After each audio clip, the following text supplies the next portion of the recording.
ബഹുമാനമുള്ള എൻ്റെ സുഹൃത്ത് അധ്യക്ഷൻ തൊടിയൂർ ഉസ്താദ്, വേദിയിലിരിക്കുന്ന സമയമില്ലാത്തതുകൊണ്ട് എല്ലാവരുടെയും പേര് പറയുന്നില്ല, നേതാക്കളെ, സുഹൃത്തുക്കളെ, പണ്ഡിതന്മാരെ,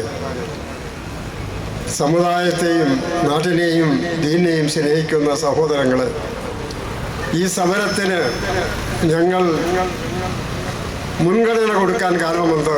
തൊടിയൂർ ഉസ്താദ് പറഞ്ഞതുപോലെ ഇത് പാസാക്കി വന്നതിൻ്റെ അന്ന് തന്നെ ജമിയത്തുൽ ഉലമായും ജമാഅത്ത് ഫെഡറേഷനും അതിൻ്റെ ഗൗരവം മനസ്സിലാക്കിക്കൊണ്ട് അശക്തമായി പ്രതിഷേധിക്കുകയുണ്ടായി. ഇതിൽ നമ്മളൊന്ന് ചിന്തിക്കണം, സാധാരണ ആൾക്കാർ നമ്മളൊന്ന് ചിന്തിക്കണം. എന്തിനീ ബില്ല് കൊണ്ടുവന്നു? വഖഫ് ബോർഡിനെ ഭരിക്കാൻ ഗവൺമെന്റിന്റെ ആൾക്കാരുണ്ട്. അതിൻ്റെ ചെയർമാൻ, ഞാനും കുറേ കാലം വഖഫ് ബോർഡ് മെമ്പറായിരുന്ന ആളാണ്. നേതാക്കന്മാരുണ്ട്, പണ്ഡിതന്മാരുണ്ട്, ഗവൺമെന്റിന്റെ ആൾക്കാരുണ്ട്. എല്ലാം ഇരിക്കുമ്പോൾ ഇങ്ങനെ വേറെ ആൾക്കാരെ, മറ്റ് സമുദായത്തിൽ നിന്ന് 4 പേരെ എടുക്കണം, അതുപോലെ തന്നെ വേറെ ഭേദഗതി എടുക്കണം എന്ന് പറഞ്ഞുകൊണ്ട് എന്ത് ലക്ഷ്യത്തിൽ ഇത് കൊണ്ടുവന്നു എന്നാണ് ഞങ്ങൾക്ക് ചോദിക്കാനുള്ളത്. ഇത് മതേതര രാഷ്ട്രമാണ്, ഇത് ഇന്ത്യ മതേതര രാഷ്ട്രമാണ്, ജനാധിപത്യ രാഷ്ട്രമാണ്. എല്ലാ മതക്കാർക്കും എല്ലാ ഒരേ നിലയിലുള്ള നിയമങ്ങളാണ് ഉള്ളത്. മുസ്ലിം സമുദായത്തിന് അതിൻ്റെ നിയമമനുസരിച്ച് നടക്കുവാനുള്ള അധികാരവും അവകാശവുമുണ്ട്. അങ്ങനെ ലക്ഷക്കണക്കിന് വസ്തുക്കൾ സാധുക്കൾക്കും അള്ളാഹുവിന്റെ മാർഗത്തിലും ചെലവഴിച്ച, നല്ല കാര്യങ്ങൾക്ക് ചെലവഴിക്കാൻ ഔദാര്യന്മാർ മാറ്റിവെച്ച ഈ വഖഫ് സ്വത്ത് എന്തിനെ അപഹരിക്കുന്നു എന്നാണ് എനിക്ക് ചോദിക്കാനുള്ളത്. ഞാനിത് ദീർഘിപ്പിക്കുന്നില്ല. അവർ പള്ളികൾ തകർത്തു, ആദ്യമായി ബാബരി മസ്ജിദ് തകർത്തു, മദ്രസകൾ തകർത്തു, അതുപോലെ തന്നെ ഓരോന്നും അവരെ തകർത്തുകൊണ്ടിരിക്കുകയാണ്. ഇപ്പോഴ് വഖഫ് സ്വത്ത്, മുസ്ലിം സമുദായത്തിന് അവകാശപ്പെട്ട വഖഫ് സ്വത്ത്, അതിനെയും തകർത്ത് ഇതില്ലാതാക്കാമെന്ന് ശ്രമിക്കുകയാണ്. അതുകൊണ്ട് ഇന്ത്യ ഗവൺമെന്റിനോട്, ഈ വർഗീയവാദികളോട് എനിക്ക് പറയാനുള്ളത്, ഇത് മതേതര രാഷ്ട്രമാണ്, ഇത് ജനാധിപത്യ രാഷ്ട്രമാണ്.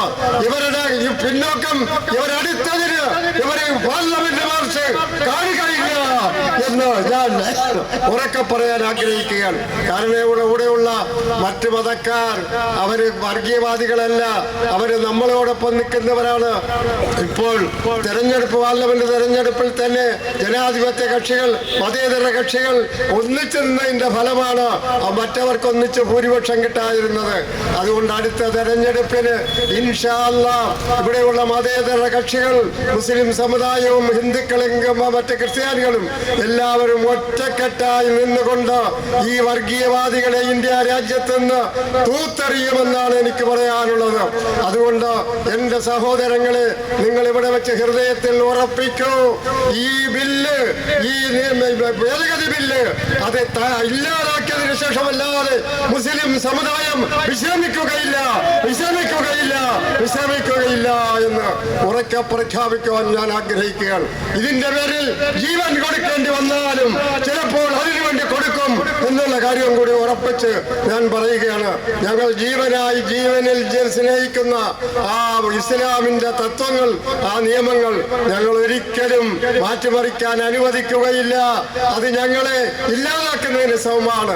അതുകൊണ്ടാണ് ഞാൻ പറഞ്ഞത്, ഇതിനെ അങ്ങേയറ്റം വരെ ഞങ്ങൾ പോകുകയും അതുപോലെ തന്നെ ഇത് പാസ്സാക്കാതിരിക്കാൻ വേണ്ടി, ഭേദഗതി ബില്ല് പാസ്സാക്കാതിരിക്കാൻ വേണ്ടി ഇവിടെയുള്ള മതേതര കക്ഷികളോട് ചേർന്നുകൊണ്ട് ഒറ്റക്കെട്ടായി ഇത് സാധിച്ചെടുക്കുന്നത് വരെ മുന്നോട്ട് പോകും എന്നറിയിച്ചുകൊണ്ട് എൻ്റെ വാക്കുകൾ ഞാൻ ഉപസംഹരിക്കുന്നു. സമയമില്ലാത്തതുകൊണ്ട് ദീർഘിപ്പിക്കുന്നില്ല. ഇനിയും മത നേതാക്കൾ പ്രസംഗിക്കാനുണ്ട്. അതുകൊണ്ട് ഒന്നേ പറയാനുള്ളത്, നിങ്ങളൊക്കെ പ്രാർത്ഥിക്കുകയും സൃഷ്ടാവിനോട് പ്രാർത്ഥിക്കുകയും. ഇത് സൃഷ്ടാവിന് വേണ്ടി മാറ്റിവെച്ച വസ്തുക്കളാണ്. സാധുക്കളെ സംരക്ഷിക്കാൻ, നല്ല കാര്യത്തിന് വേണ്ടി അതിനെ വരെ അപഹരിച്ചുകൊണ്ട് മറ്റെന്തിനെങ്കിലും വാരിയെറിയാൻ കൊടുക്കില്ല എന്ന് പറഞ്ഞുകൊണ്ട് എൻ്റെ സഹോദര സമുദായങ്ങളും എല്ലാവരും ഒറ്റക്കെട്ടായി, നമ്മൾ ഒരു മാതാവിൽ നിന്നും പിതാവിൽ നിന്നും ഉത്ഭവിച്ചവരാണ് ഇവിടെയുള്ള മുസ്ലിങ്ങളും ക്രിസ്ത്യാനികളും ഹിന്ദുക്കളും എല്ലാം. അതുകൊണ്ട് ഞങ്ങൾ ഒറ്റക്കെട്ടാണ്. വർഗീയവാദികളെ ഒറ്റപ്പെടുത്തിക്കൊണ്ട് നമ്മൾ ഒരു ചരടിൽ കോർത്ത പവളങ്ങളെ പോലെ പ്രശോഭിച്ചുകൊണ്ട് നമ്മുടെ അവകാശങ്ങൾ നേടിയെടുക്കാൻ വേണ്ടി എല്ലാവരും രംഗത്തിറങ്ങണമെന്ന് അഭ്യർത്ഥിച്ചുകൊണ്ട് കേരള മുസ്ലിം ജമാഅത്ത് ഫെഡറേഷന്റെ പ്രസിഡന്റ് എന്നുള്ള നിലയിൽ നിങ്ങളെ അറിയിക്കുന്നു. ഇൻഷാ അല്ലാഹ് താമസം വിന ഈ ബില്ലിനെ ഞങ്ങൾ തകർത്തുകൊണ്ട് മുന്നോട്ട് പോകും. സർവശക്തനായ തൗഫീഖ് നൽകട്ടെ എന്ന് ആത്മാർത്ഥമായി പ്രാർത്ഥിച്ചുകൊണ്ട് എൻ്റെ വാക്കുകൾക്ക് ഞാൻ വിരാമം കുറിക്കുന്നു. അസ്സലാമു അലൈക്കും വറഹ്മത്തുള്ളാഹി വബറകാതുഹു.